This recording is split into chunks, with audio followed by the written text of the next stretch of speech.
أعوذ بالله من الشيطان الرجيم. بسم الله الرحمن الرحيم. قد أفلح المؤمنون الذين هم في صلاتهم خاشعون والذين هم عن اللغو معرضون والذين هم للزكاة فاعلون والذين هم لفروجهم حافظون إلا على أزواجهم أو ما ملكت أيمانهم فإنهم غير ملومين. فمن ابتغى وراء ذلك فأولئك هم العادون والذين هم لأماناتهم وعهدهم راعون والذين هم على صلواتهم يحافظون أولئك هم الوارثون الذين يرثون الفردوس هم فيها خالدون. ولقد خلقنا الإنسان من سلالة من طين ثم جعلناه نطفة في قرار مكين ثم خلقنا النطفة علقة فخلقنا العلقة مضغة فخلقنا المضغة عظاما فكسونا العظام لحما ثم أنشأناه خلقا آخر فتبارك الله أحسن الخالقين. ثم إنكم بعد ذلك لميتون ثم إنكم يوم القيامة تبعثون. ولقد خلقنا فوقكم 7 طرائق وما كنا عن الخلق غافلين وأنزلنا من السماء ماء بقدر فأسكناه في الأرض وإنا على ذهاب به لقادرون. فأنشأنا لكم به جنات من نخيل وأعناب لكم فيها فواكه كثيرة ومنها تأكلون وشجرة تخرج من طور سيناء تنبت بالدهن وصبغ للآكلين. وإن لكم في الأنعام لعبرة نسقيكم مما في بطونها ولكم فيها منافع كثيرة ومنها تأكلون وعليها وعلى الفلك تحملون. ولقد أرسلنا نوحا إلى قومه فقال يا قوم اعبدوا الله ما لكم من إله غيره أفلا تتقون. فقال الملأ الذين كفروا من قومه ما هذا إلا بشر مثلكم يريد أن يتفضل عليكم ولو شاء الله لأنزل ملائكة فإنا بما أرسل. فقال الملأ الذين كفروا من قومه ما هذا إلا بشر مثلكم يريد أن يتفضل عليكم ولو شاء الله لأنزل ملائكة ما سمعنا بهذا في آبائنا الأولين إن هو إلا رجل به جنة فتربصوا به حتى حين. قال رب انصرني بما كذبون. فأوحينا إليه أن اصنع الفلك بأعيننا ووحينا فإذا جاء أمرنا وفارت النور فاسلك فيها من كل زوجين اثنين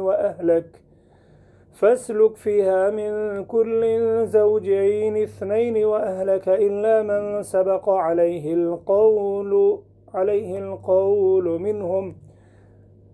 ولا تخاطبني في الذين ظلموا إنهم مغرقون. فإذا استويت أنت ومن معك على الفلك فقل الحمد لله الذي نجانا من القوم الظالمين وقل رب أنزلني منزلا مباركا وأنت خير المنزلين إن في ذلك لآيات وإن كنا لمبتلين. ثم أنشأنا من بعدهم قرنا آخرين فأرسلنا فيهم رسولا منهم أن اعبدوا الله ما لكم من إله غيره أفلا تتقون.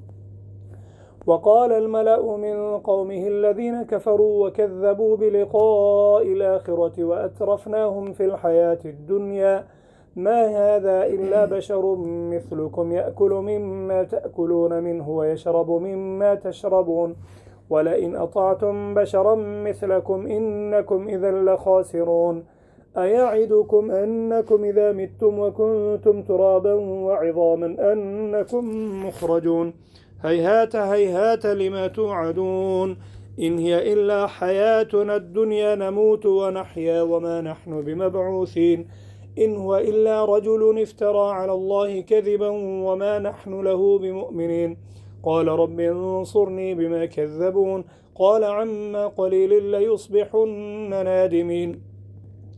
فأخذتهم الصيحة بالحق فجعلناهم غثاء فبعدا للقوم الظالمين ثم أنشأنا من بعدهم قرونا آخرين ما تسبق من أمة أجلها وما يستأخرون ثم أرسلنا رسلنا تترى كلما جاء أمة رسولها كذبوه فأتبعنا بعضهم بعضا وجعلناهم أحاديث فبعدا لقوم لا يؤمنون ثم أرسلنا موسى وأخاه هارون بآياتنا وسلطان مبين إلى فرعون وملئه فاستكبروا وكانوا قوما عالين فقالوا أنؤمن لبشرين مثلنا وقومهما لنا عابدون فكذبوهما فكانوا من المهلكين ولقد آتينا موسى الكتاب لعلهم يهتدون وجعلنا ابن مريم وأمه آية وآويناهما إلى ربوة ذات قرار ومعين يا أيها الرسل كلوا من الطيبات واعملوا صالحا إني بما تعملون عليم وإن هذه أمتكم أمة واحدة وأنا ربكم فاتقون فتقطعوا أمرهم بينهم زبرا كل حزب بما لديهم فرحون فذرهم في غمرتهم حتى حين أيحسبون أنما نمدهم به من مال وبنين نسارع لهم في الخيرات بل لا يشعرون إن الذين هم من خشية ربهم مشفقون والذين هم بربهم لا يشركون والذين يؤتون ما آتوا وقلوبهم وجلة أنهم إلى ربهم راجعون أولئك يسارعون في الخيرات وهم لها سابقون ولا نكلف نفسا إلا وسعها ولدينا كتاب ينطق بالحق وهم لا يظلمون بل قلوبهم في غمرة من هذا ولهم أعمال من دون ذلك هم لها عاملون حتى إذا أخذنا مترفيهم بالعذاب إذا هم يجأرون لا تجأروا اليوم إنكم منا لا تنصرون قد كانت آياتي تتلى عليكم فكنتم على أعقابكم تنكصون مستكبرين به سامرا تهجرون أفلم يدبروا القول أم جاءهم ما لم يأت آباءهم الأولين أم لم يعرفوا رسولهم فهم له منكرون أم يقولون به جنة بل جاءهم بالحق وأكثرهم للحق كارهون ولو اتبع الحق أهواءهم لفسدت السماوات والأرض ومن فيهن بل أتيناهم بذكرهم فهم عن ذكرهم معرضون أم تسألهم خرجا فخراج ربك خير وهو خير الرازقين وإنك لتدعوهم إلى صراط مستقيم وإن الذين لا يؤمنون بالآخرة عن الصراط لناكبون ولو رحمناهم وكشفنا ما بهم من ضر للجوا في طغيانهم يعمهون ولقد أخذناهم بالعذاب فما استكانوا لربهم وما يتضرعون حتى إذا فتحنا عليهم بابا ذا عذاب شديد إذا هم فيه مبلسون وهو الذي أنشأ لكم السمع والأبصار والأفئدة قليلا ما تشكرون وهو الذي ذرأكم في الأرض وإليه تحشرون وهو الذي يحيي ويميت وله اختلاف الليل والنهار أفلا تعقلون بل قالوا مثل ما قال الأولون قالوا أئذا متنا وكنا ترابا وعظاما أئنا لمبعوثون لقد وعدنا نحن وآباؤنا هذا من قبل إن هذا إلا أساطير الأولين قل لمن الأرض ومن فيها إن كنتم تعلمون سيقولون لله قل أفلا تذكرون قل من رب السماوات السبع ورب العرش العظيم سيقولون لله قل أفلا تتقون قل من بيده ملكوت كل شيء وهو يجير ولا يجار عليه إن كنتم تعلمون سيقولون لله قل فأنى تسحرون بل أتيناهم بالحق وإنهم لكاذبون ما اتخذ الله من ولد وما كان معه من إله إذا لذهب كل إله بما خلق ولعلى بعضهم على بعض سبحان الله عما يصفون عالم الغيب والشهادة فتعالى عما يشركون قل رب إما تريني ما يوعدون رب فلا تجعلني في القوم الظالمين وإنا على أن نريك ما نعدهم لقادرون ادفع بالتي هي أحسن السيئة نحن أعلم بما يصفون وقل رب أعوذ بك من همزات الشياطين وأعوذ بك رب أن يحضرون حتى إذا جاء أحدهم الموت قال رب ارجعون لعلي أعمل صالحا فيما تركت كلا إنها كلمة هو قائلها ومن ورائهم برزخ إلى يوم يبعثون فإذا نفخ في الصور فلا أنساب بينهم يومئذ ولا يتساءلون فمن ثقلت موازينه فأولئك هم المفلحون ومن خفت موازينه فأولئك الذين خسروا أنفسهم في جهنم خالدون تلفح وجوههم النار وهم فيها كالحون ألم تكن آياتي تتلى عليكم فكنتم بها تكذبون قالوا ربنا غلبت علينا شقوتنا وكنا قوما ضالين ربنا أخرجنا منها فإن عدنا فإنا ظالمون قال اخسئوا فيها ولا تكلمون إنه كان فريق من عبادي يقولون ربنا آمنا فاغفر لنا وارحمنا وأنت خير الغافرين واكتب لنا إنه كان فريق من عبادي يقولون ربنا آمنا فاغفر لنا وارحمنا وأنت خير الراحمين فاتخذتموهم سخريا حتى أنسوكم ذكري وكنتم منهم تضحكون إني جزيتهم اليوم بما صبروا أنهم هم الفائزون قال كم لبثتم في الأرض عدد سنين قالوا لبثنا يوما أو بعض يوم فاسأل العادين قال إن لبثتم إلا قليلا لو أنكم كنتم تعلمون أفحسبتم أنما خلقناكم عبثا وأنكم إلينا لا ترجعون فتعالى الله الملك الحق لا إله إلا هو رب العرش الكريم ومن يدع مع الله إلها آخر لا برهان له به فإنما حسابه عند ربه إنه لا يفلح الكافرون وقل رب اغفر وارحم وأنت خير الراحمين بسم الله الرحمن الرحيم سورة أنزلناها وفرضناها وأنزلنا فيها آيات بينات لعلكم تذكرون الزانية والزاني فاجلدوا كل واحد منهما 100 جلدة ولا تأخذكم بهما رأفة في دين الله إن كنتم تؤمنون بالله واليوم الآخر وليشهد عذابهما طائفة من المؤمنين الزاني لا ينكح إلا زانية أو مشركة والزانية لا ينكحها إلا زان أو مشرك وحرم ذلك على المؤمنين والذين يرمون المحصنات ثم لم يأتوا ب4 شهداء فاجلدوهم 80 جلدة ولا تقبلوا لهم شهادة أبدا وأولئك هم الفاسقون والذين تابوا من بعد والذين يرمون المحصنات ثم لم يأتوا ب4 شهداء فاجلدوهم 80 جلة ولا تقبلوا لهم شهادة أبدا وأولئك هم الفاسقون إلا الذين تابوا من بعد ذلك وأصلحوا فإن الله غفور رحيم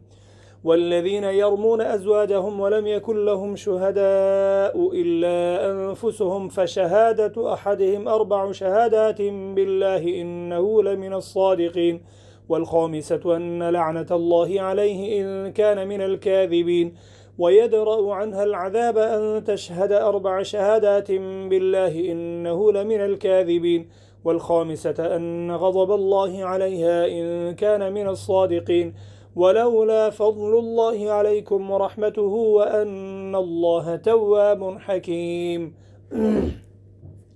إن الذين جاءوا بالإفك عصبة منكم لا تحسبوه شرا لكم بل هو خير لكم، لكل امرئ منهم ما اكتسب من الإثم، والذي تولى كبره منهم له عذاب عظيم. لولا إذ سمعتموه ظن المؤمنون والمؤمنات بأنفسهم خيرا وقالوا هذا إفك مبين، لولا جاءوا عليه ب4 شهداء فإذ لم يأتوا بالشهداء فأولئك عند الله هم الكاذبون. ولولا فضل الله عليكم ورحمته في الدنيا والآخرة لمسكم فيما أفضتم فيه عذاب عظيم، إذ تلقونه بألسنتكم وتقولون بأفواهكم ما ليس لكم به علم وتحسبونه هينا وهو عند الله عظيم. ولولا إذ سمعتموه ظن المؤمنون والمؤمن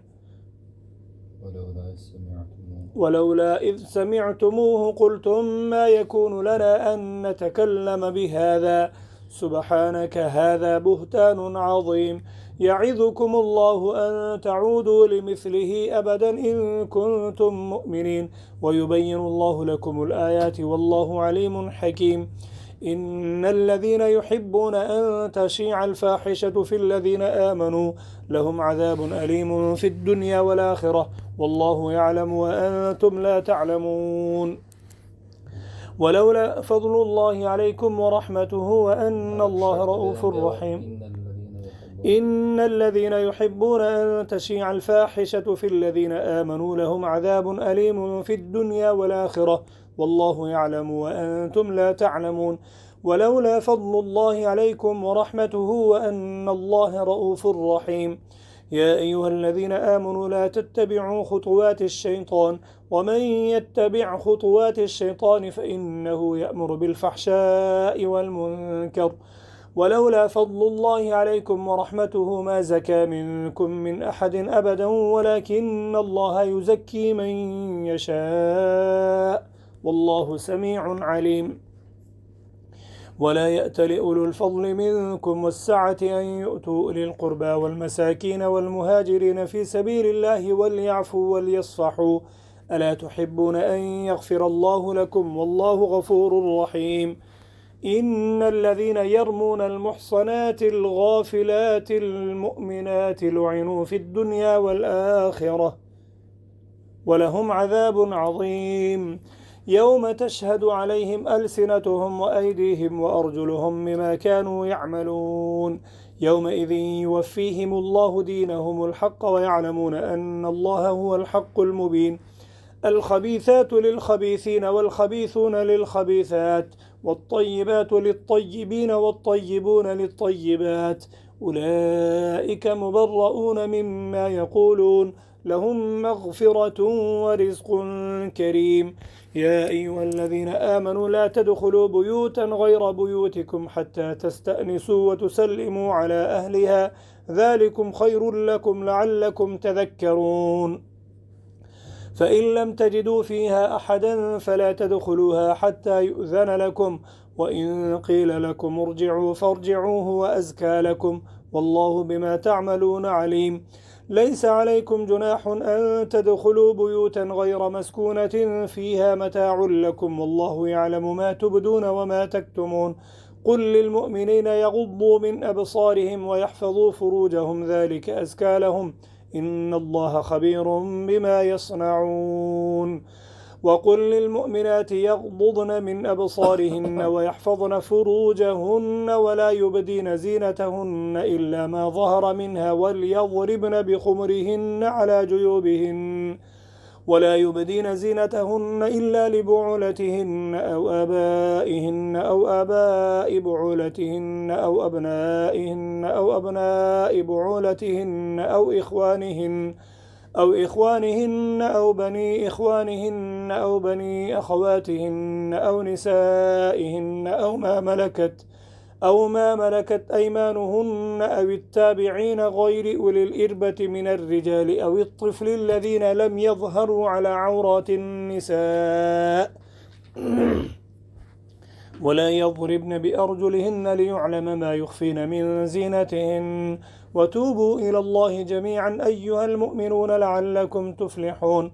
وأنكحوا الأيام منكم والصالحين من عبادكم وإمائكم إن يكونوا فقراء يغنهم الله من فضله والله واسع عليم وليستعفف الذين لا يجدون نكاحا حتى يغنيهم الله من فضله والذين يبتغون الكتاب مما ملكت أيمانكم فكاتبوهم إن علمتم فيهم خيرا وآتوهم مما لله الذي آتاكم ولا تكرهوا فتياتكم على البغاء إن أردنا تحصنا لتبتغوا عرض الحياة الدنيا ومن يكرهن فإن الله من بعد إكراههن غفور رحيم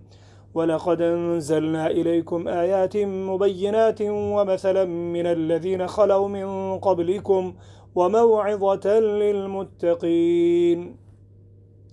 الله نور السماوات والأرض مثل نوره كمشكاة فيها مصباح المصباح في زجاجة الزجاجة كأنها كوكب دري يوقد من شجرة مباركة زيتونة لا شرقية ولا غربية يكاد زيتها يضيء ولو لم تمسسه نار نور على نور يهدي الله لنوره من يشاء ويضرب الله الأمثال للناس والله بكل شيء عليم في بيوت أذن الله أن ترفع ويذكر فيها اسمه يسبح له فيها بالغدو والآصال رجال لا تلهيهم تجارة ولا بيع عن ذكر الله وإقام الصلاة وإيتاء الزكاة يخافون يوما تتقلب فيه القلوب والأبصار ليجزيهم الله أحسن ما عملوا ويزيدهم من فضله والله يرزق من يشاء بغير حساب والذين كفروا أعمالهم كسراب بقيعة يحسبه الظمآن ماء حتى إذا جاءه لم يجده شيئا ووجد الله عنده فوفاه حسابه والله سريع الحساب أو كظلمات في بحر لجي يغشاه موج من فوقه سحاب ظلمات بعضها فوق بعض إذا أخرج يده لم يكد يراها ومن لم يجعل الله له نورا فما له من نور ألم تر أن الله يسبح له من في السماوات والأرض والطير صافات كل قد علم صلاته وتسبيحه والله عليم بما يفعلون ولله ملك السماوات والأرض وإلى الله المصير ألم تر أن الله يزجي سحابا ثم يؤلف بينه ثم يجعله ركاما فترى الودق يخرج من خلاله وينزل من السماء من جبال فيها من برد فيصيب به من يشاء ويصرفه عن من يشاء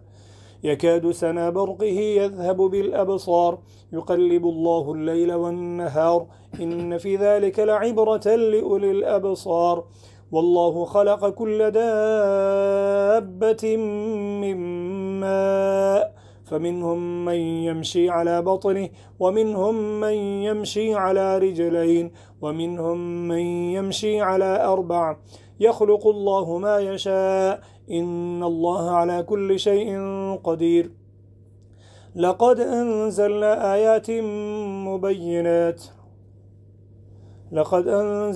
آيات مبينات والله يهدي من يشاء إلى صراط مستقيم ويقولون آمنا بالله وبالرسول وأطعنا ثم يتولى فريق منهم من بعد ذلك وما أولئك بالمؤمنين وإذا دعوا إلى الله ورسوله ليحكم بينهم إذا فريق منهم معرضون وإن يكن لهم الحق يأتوا إليه مذعنين أفي قلوبهم مرض أم ارتابوا أم يخافون أن يحيف الله عليهم ورسوله بل أولئك هم الظالمون. إنما كان قول المؤمنين إذا دعوا إلى الله ورسوله ليحكم بينهم أن يقولوا سمعنا وأطعنا وأولئك هم المفلحون ومن يطع الله ورسوله ويخشى الله ويتقه فأولئك هم الفائزون وأقسموا بالله جهد أيمانهم لئن أمرتهم ليخرجون قل لا تقسموا طاعة معروفة إن الله خبير بما تعملون قل أطيعوا الله وأطيعوا الرسول فإن تولوا فإنما عليه ما حمل وعليكم ما حملتم وإن تطيعوه تهتدوا وما على الرسول إلا البلاغ المبين وعد الله الذين آمنوا منكم وعملوا الصالحات ليستخلفنهم في الأرض كما استخلف الذين من قبلهم وليمكنن لهم دينهم الذي ارتضى لهم وليبدلنهم من بعد خوفهم أمنا يعبدونني لا يشركون بي شيئا ومن كفر بعد ذلك فأولئك هم الفاسقون وأقيموا الصلاة وآتوا الزكاة وأطيعوا الرسول لعلكم ترحمون لا تحسبن الذين كفروا معجزين في الأرض ومأواهم النار ولبئس المصير يا أيها الذين آمنوا ليستأذنكم الذين ملكت أيمانكم والذين لم يبلغوا الحلم منكم 3 مرات من قبل صلاة الفجر وحين تضعون ثيابكم من الظهيرة ومن بعد صلاة العشاء 3 عورات لكم ليس عليكم ولا عليهم جناح بعدهم طوافون عليكم بعضكم على بعض كذلك يبين الله لكم الآيات والله عليم حكيم وإذا بلغ الأطفال منكم الحلم فليستأذنوا كما استأذن الذين من قبلهم كذلك يبين الله لكم آياته والله عليم حكيم والقواعد من النساء اللاتي لا يرجون نكاحا فليس عليهن جناح أن يضعن ثيابهن غير متبرجات بزينة وإن يستعففن خير لهن والله سميع عليم ليس على الأعمى حرج ولا على الأعرج حرج ولا على المريض حرج ولا على أنفسكم أن تأكلوا من بيوتكم أو بيوت آبائكم أو بيوت أمهاتكم أو بيوت إخوانكم أو بيوت أخواتكم أو بيوت أعمامكم أو بيوت عماتكم أو بيوت أخوالكم أو بيوت خالاتكم أو ما ملكتم مفاتحه أو صديقكم ليس عليكم جناح أن تأكلوا جميعا أو أشتاتا فإذا دخلتم بيوتا فسلموا على أنفسكم تحية من عند الله مباركة طيبة كذلك يبين الله لكم الآيات لعلكم تعقلون إنما المؤمنون الذين آمنوا بالله ورسوله وإذا كانوا معه على أمر جامع لم يذهبوا حتى يستأذنوه إن الذين يستأذنونك أولئك الذين يؤمنون بالله ورسوله فإذا استأذنوك لبعض شأنهم فأذن لمن شئت منهم واستغفر لهم الله إن الله غفور رحيم لا تجعلوا دعاء الرسول بينكم كدعاء بعضكم بعضا قد يعلم الله الذين يتسللون منكم لواذا فليحذر الذين يخالفون عن أمره أن تصيبهم فتنة أو يصيبهم عذاب أليم ألا إن لله ما في السماوات والأرض قد يعلم ما أنتم عليه ويوم يرجعون إليه فينبئهم بما عملوا والله بكل شيء عليم بسم الله الرحمن الرحيم تبارك الذي نزل الفرقان على عبده ليكون للعالمين نذيرا الذي له ملك السماوات والأرض ولم يتخذ ولدا ولم يكن له شريك في الملك وخلق كل شيء فقدره تقديرا واتخذوا من دونه آلهة لا يخلقون شيئا وهم يخلقون ولا يملكون لأنفسهم ضرا ولا نفعا ولا يملكون موتا ولا حياة ولا نشورا وقال الذين كفروا إن هذا إلا إفك افتراه وأعانه عليه قوم آخرون فقد جاءوا ظلما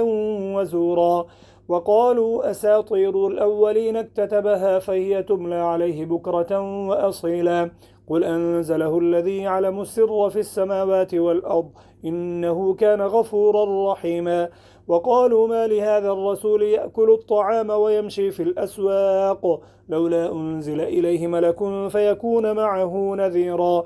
أو يلقى إليه كنز أو تكون له جنة يأكل منها وقال الظالمون إن تتبعون إلا رجلا مسحورا انظر كيف ضربوا لك الأمثال فضلوا فلا يستطيعون سبيلا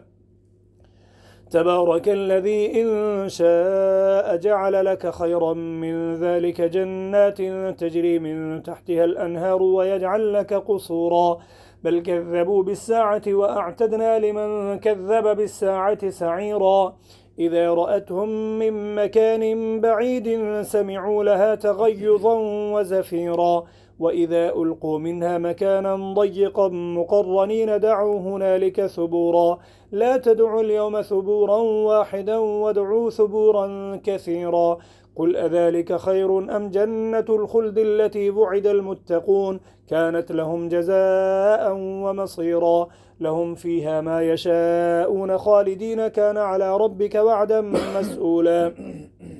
ويوم يحشرهم وما يعبدون من دون الله فيقول أأنتم أضللتم عبادي هؤلاء أم هم ضلوا السبيل قالوا سبحانك ما كان ينبغي لنا أن نتخذ من دونك من أولياء ولكن متعتهم وآباءهم حتى نسوا الذكر وكانوا قوما بورا فقد كذبوكم بما تقولون فما تستطيعون صرفا ولا نصرا ومن يظلم منكم نذقه عذابا كبيرا وما أرسلنا قبلك من المرسلين إلا إنهم ليأكلون الطعام ويمشون في الأسواق وجعلنا بعضكم لبعض فتنة أتصبرون وكان ربك بصيرا